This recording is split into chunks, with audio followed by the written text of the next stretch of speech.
day mga ka-EA. So for today's video, meron tayong magandang balita at masamang balita. So syempre doon muna tayo sa magandang balita. So kahapon meron tayong nagbabalik na MacArthur Banded, which is season last year, no? 2024 na nilipad natin.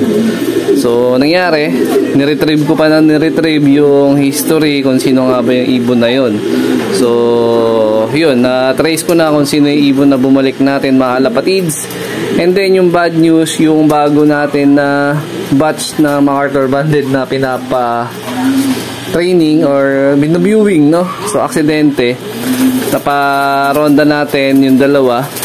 So unfortunately, isa lang yung nakabalik, yung isa nag-overfly. So 2 days na siya nawawala. Actually pan 3 days na pala ngayon. So hindi ako maasa na makakabalik yun. Ayan, so status na yung loft natin. Ayan, halos kakapasok lang ng Team North. Yung Team South nasa labas pa. Batch 1 mga kalapatids. Ayan, nasa labas pa. Ayan, so ito yung nagbabalik natin na naka MacArthur Banded natin. Ayan, hinanap ko pa siya dun sa mga dati natin mga video vlog. So yun, na-trace ko din. So ang mali ko lang, hindi ako nakapagsulat, hindi ako nakapag-note kung yung ring banded niya, na wala ata sa isip ko na magsulat na mga MacArthur Banded natin. Kasi nga yung total na MacArthur ring natin last year is 4.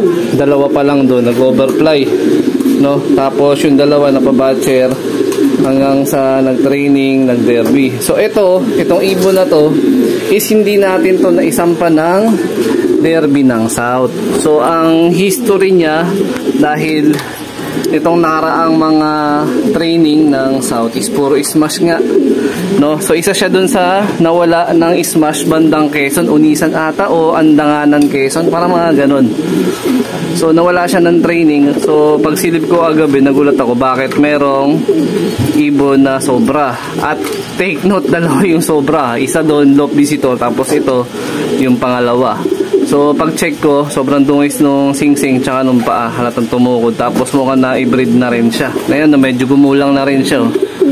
So pipilitin natin na maibalik sa kondisyon to, itong ibon na to. Then hopefully, pag naging okay, target ko is mailipad siya sa norte naman. Hihahabol natin siya sa north natin. So meron tayong 4 na pang north, so panlima na siya. Yeah. Goods din yung bloodline nito kasi anak to ni ni Natnat tsaka ni Red Batosay. Ayan. So si Red Batosay is nagproduce sa atin ng multiple pulling winner dito sa loft. Ayan, kukunin natin. Medyo stress pa eh. So pag uwi ko kasi nung kagabi nga, sabi ko parang may mali, may sobra. Ayan. So speaking of loft visitor, ito pa pala. Ayan. So naipost ko na rin to sa ating Facebook page. So itong loft visitor na to is ikikip ko muna. Antayin natin kung sino yung makakapagsabi ng tamang ring band number niya ng mga kalapatids. Tapos susuli natin. So SDR banded siya ng SJDM RPA. So kalapit lang naman yan dito sa atin. Yan, baka halos kalapit lang talaga dito sa area natin. So baka may mga naghanap kayo mga kalapatids na nag-overfly ng young bird. South banded ito. Ayan, blue bar. PM nyo lang ako sa ating Facebook page para maisoli natin. Kasi pag pinakawalan ko to, pwede ko i-recover. Tapos papakawalan, baka mamaya tumukod na naman gawa ng sobrang init nga nito mga nakaraang panahon. Ayan mga kalapatids. So may good news and bad news. Then hopefully dun sa nakakuha or nakapag-keep nung nawawala kong ibon kung sakali. Ayan. Black check po yun na BBCM banded tapos PHA banded, ganito. Ito yung kasabay niya na pumitik, pero ito nakabalik after 4 hours. Yung kasabay niya na nag-raging, biglang pitik. May mali kasi ako nagawa, hindi ko sila napaliguan, hindi ko sila agad nabasa. So ang naging tendency, paglapag sa landing board, siguro paglipas lang na 1 minuto, pumitik.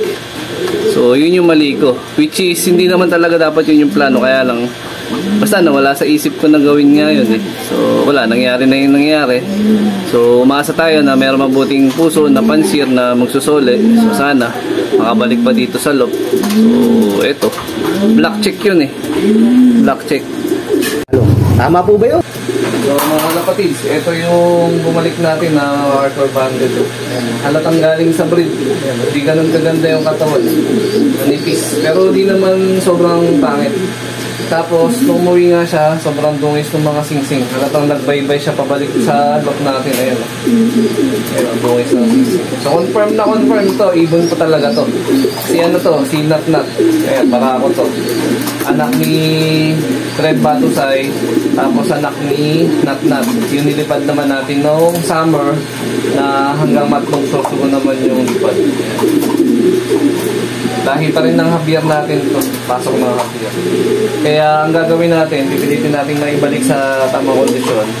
Tapos, may sabay natin sa north. Meron pa naman tayo nalalabing na 3 weeks. Kaya na yun.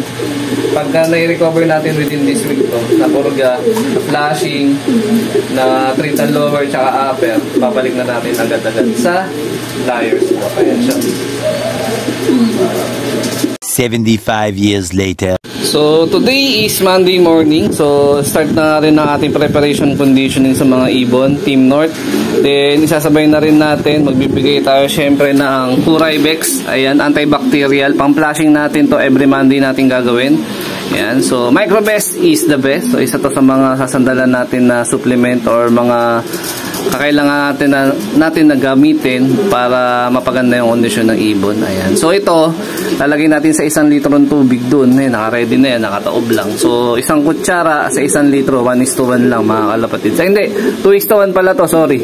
Ayan o, 2:1. 2 kutsara sa 1 litrong tubig. Ayan. So, etong matitira nila dun, ibibigay ko din dun sa bumalik natin na MacArthur Banded.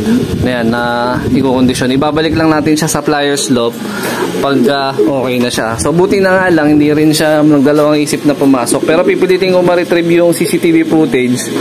Papakita ko sa inyo sa mga susunod na araw kung sakali. Kasi medyo nahirapan ako dun sa retrieving ng CCTV footage gawa ng, syempre, kada minuto kailangan ko pa daanin yung video, no? Pero yung sa CCTV footage nitong loop visitor, nakita ko agad. Ayan, siya hindi ko pa siya masyadong matrace kung ano oras siya nakabalik kahapon. Ayan, no? So, nakababa na rin yung mga MacArthur Banded natin, no? May tangay na naman, Parang may nahatak na naman sila na na loop visitor. Kaya lang 3 yun kulang mga ako ata ko ang kulang.